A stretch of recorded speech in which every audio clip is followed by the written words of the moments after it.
Hey everyone, there's someone who keeps showing up in your thoughts, not constantly, not obsessively, but consistently, like background music you can't quite turn off. And every time you try to move on, try to focus on something else, try to convince yourself it doesn't matter, they're there again. It's Anna. And what I want to talk about today is that pull you feel towards someone, that sense that no matter how complicated it gets, no matter how many times you walk away, no matter how much logic tells you to let it go, something keeps bringing you back to them. Let me paint this picture. You may have tried to date other people. Maybe you did date other people and they were fine, good even, but something was missing. And that something, it had their face, their energy, their specific way of being that nobody else seems to replicate. Some people experience this as frustrating. Like, why can't I just move on? Why can't I be interested in someone who's actually available, actually simple, actually here? It might feel like you're standing in your own way, like you're holding on to something that doesn't make sense, like you should be over this by now. But here's what I'm sensing. You're not holding on because you're stubborn or delusional or incapable of moving forward. You're holding on because somewhere deep down, you know. Let's pause here. This reflection invites you to consider, is there someone you've tried to get over but can't seem to let go of completely? Someone who, despite everything, despite the distance or the timing or the complications, still feels like home in a way nobody else does. You may have had moments where you thought you were done, where you deleted their number or unfollowed them or made a clean break, and it lasted a week, maybe a month. But then something pulled you back, a thought, a memory, a dream, a random song. It's possible this person represents something to you that goes beyond the surface. They're not just attractive or fun or compatible. They reflect something back to you that you recognize, that you need. That feels essential. Some people spend their whole lives looking for a connection that doesn't require explanation, where you just get each other, where conversation flows, where silence is comfortable, where you can be your full self without translation. And when you find that, you don't forget it. You can't unknow what that feels like. Every other connection gets measured against it, whether you want it to or not. You may have been told to let go by friends, by therapists, by your own rational mind. They're not available. The timing's wrong. You're wasting your time. And maybe all of that is true right now. Maybe the circumstances are genuinely impossible. Maybe they're with someone else, or you're in different cities, or the baggage is too heavy. It can feel like the universe is cruel, dangling this person in front of you, letting you feel this connection, and then making it impossible to actually have. But what if it's not impossible? What if it's just not time yet? This reflection invites you to consider, what if the obstacles aren't permanent? What if they're just present? There's something specific about timing I need to talk about. It's possible you met this person when one or both of you wasn't ready, when you were still healing from something else, when you were building something that required your full attention, when life was just too complicated to add another layer. And so you did the responsible thing. You walked away. You created distance. You let them be with someone else, or you pursued your own path, or you just waited. But the connection didn't fade. The feeling didn't go away. And now you're in this strange space of knowing someone matters to you while having no clear path to them. Some people interpret this as a sign it's not meant to be. If it was right, it would be easy. The right person at the wrong time is still the wrong person. You may have repeated these phrases to yourself like mantras, trying to convince yourself to let go, trying to logic your way out of a feeling that doesn't respond to logic. But what if those phrases are wrong? What if the right person at the wrong time is just the right person you have to wait for? Because not everything that matters comes easy. Not everything that's worth having arrives on your preferred schedule. It can feel naive to hold on to hope for someone when all the evidence says to move on, like you're setting yourself up for disappointment, like you're living in fantasy instead of reality. But hope isn't always delusion. Sometimes it's just knowing.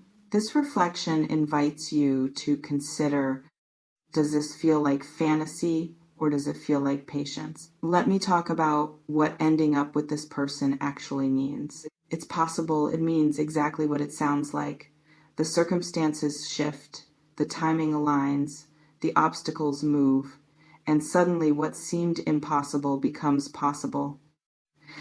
Maybe they end a relationship that wasn't right. Maybe you finish a chapter that required your solo focus. Maybe life just rearranges itself in a way that creates space where there wasn't space before. And when that happens, when the path finally clears, you're both still there, still interested, still carrying this thing between you that never quite died. Some people experience this as relief, like finally, like of course, like this was always going to happen. It just took longer than expected.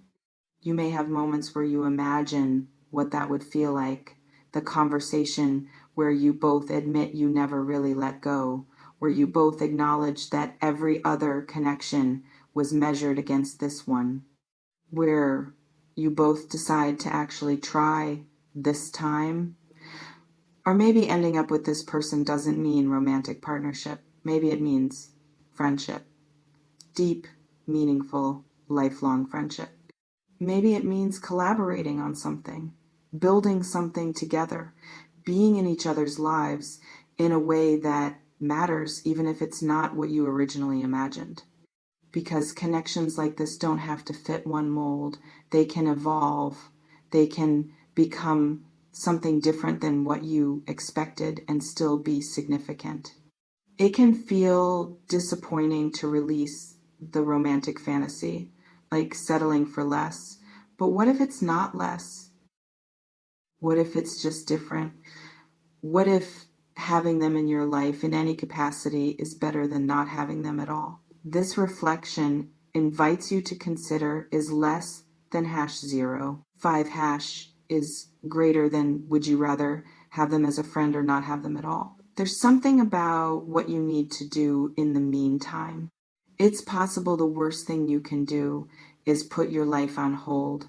Stop dating, stop building, stop moving forward because you're waiting for this person to be available. Because that's not patience. That's stagnation.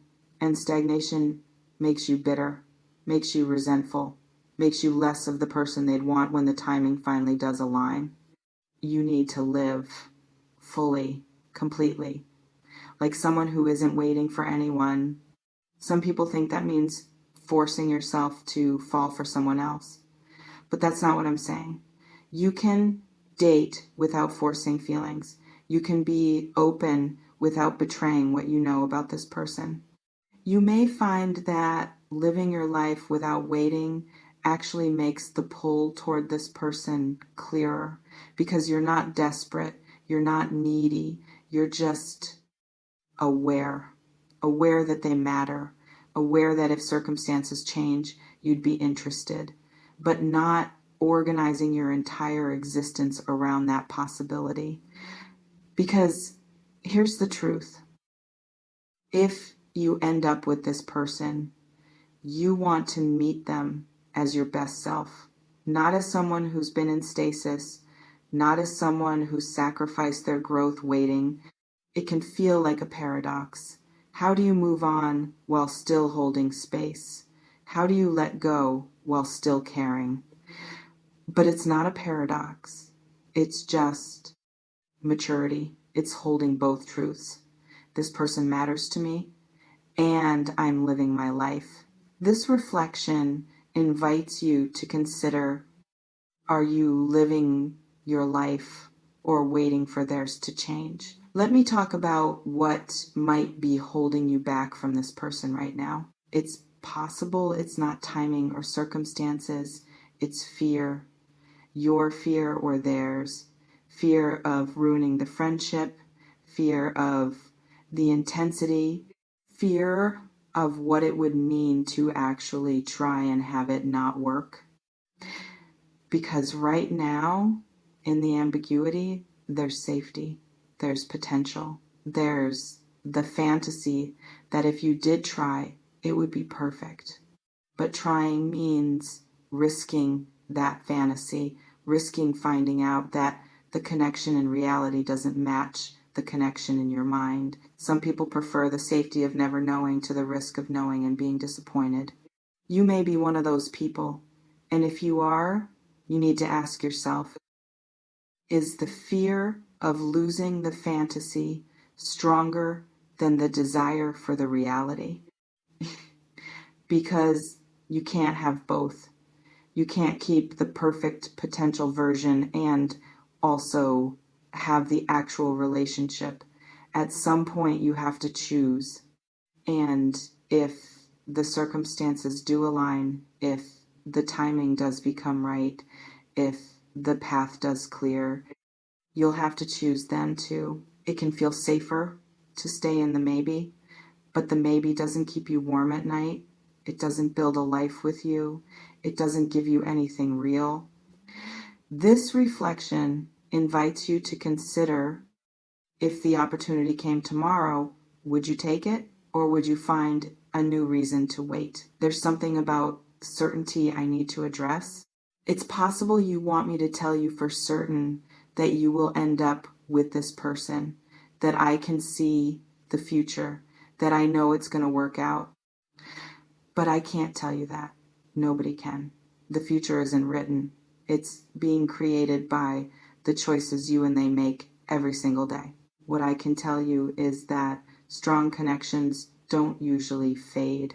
They transform, they evolve, but they rarely just disappear. Some people end up with the person they couldn't stop thinking about, and some people end up with someone completely different who gives them something they didn't know they needed.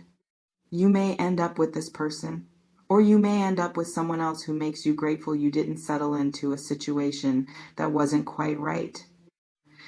Both are possible. Both happen. And you won't know which path you're on until you're already walking it. But here's what I do know. The way you feel about this person, that's real. That matters. And even if it doesn't end up looking the way you imagine, it's teaching you something about what you need, what you want, what connection can feel like. It can feel frustrating not to have certainty, not to have a timeline, not to have a guarantee. But maybe the uncertainty is part of it. Maybe not knowing keeps you present, keeps you from taking it for granted, keeps you appreciating what you do have instead of only focusing on what you don't. This reflection invites you to consider, can you appreciate this connection as it is right now without needing to know how it ends? Let me talk about what you actually control here.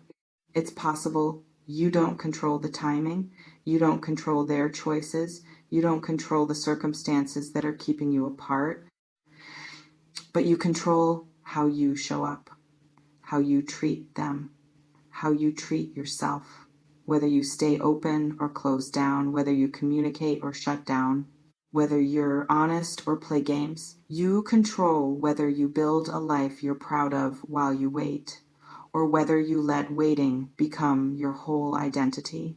Some people make themselves so small while waiting for someone that when the person finally becomes available, they're not even recognizable anymore. You may need to protect yourself from that, from shrinking, from organizing your entire life around someone else's availability. Because if you end up with this person, you want to bring your whole self to it. not a diminished version who's been in holding pattern for years. You remain in complete control of how you navigate this. You can hold space for this person. You can date other people. You can communicate your feelings or keep them private. You can stay friends or create distance. The power is yours. It always has been. You may notice reading this has brought up specific feelings about a specific person. Maybe hope, maybe frustration, maybe sadness that it's not simple. Whatever it is, honor it. Take what resonates, leave what doesn't. Trust yourself to know what's right for your situation. Before we close, I want to ask you something.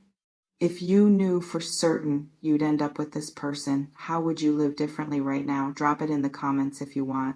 And this, if you knew for certain you wouldn't end up with them, what would you do differently? You will end up with this person, maybe, in some form, in some timeline, in some version of the life you're building. Or you won't, and you'll end up with someone else who gives you something this person couldn't. Both paths lead somewhere good if you don't spend the whole journey stuck in maybe, not eventually, right now, today. Trust yourself with this. Trust that whatever happens with this person, you'll be okay. You'll figure it out. You'll build something beautiful, whether it includes them or not. I'll see you in the next one. And listen. Strong connections don't disappear, they just change form. And wherever this goes, it's already taught you something about what love can feel like. Start there. Everything else will follow.